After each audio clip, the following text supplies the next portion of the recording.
So I got this email from Maria Grazia saying, I'm very interested and committed to feminism, and I love your work, and I would like to do T-shirts. Is this at all possible, and could you come to Paris? And I thought it was a hoax.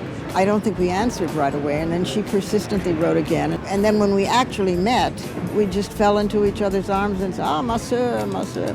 And we spoke as women and as political beings and as artists. Everybody wants T-shirts.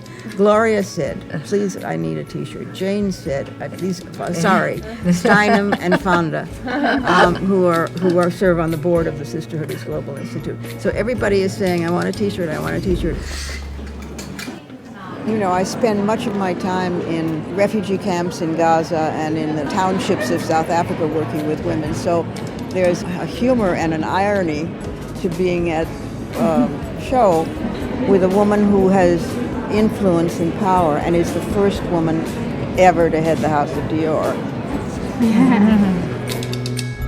You know, the influence of clothes these days in this world is enormous. Whether one likes it or not, it's just enormous. It trickles out and trickles down, so people want to wear what other people want to wear.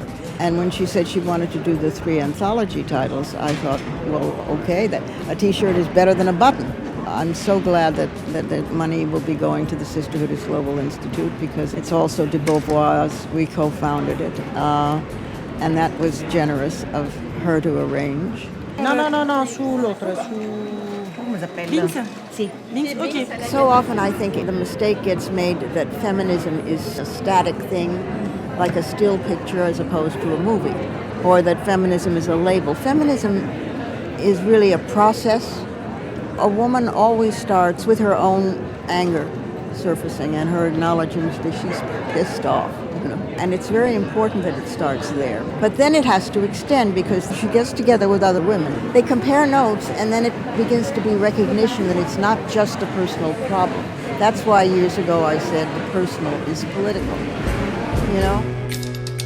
I mean, there are boundaries between women, of course, of class and age and race and privilege, but I have never known a movement so obsessively dedicated to bridging those differences, to naming them, to struggling over them, to dealing with them. And it's not easy. I mean, it's complex because everybody's an individual, but I'm still hopeful.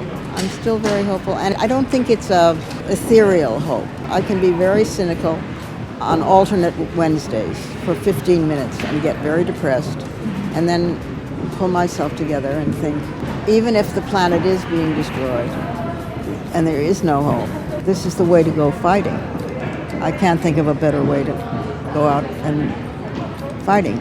So for me, it's always been about saving the world, you know, just that, you know, just that, by Tuesday at such and such time.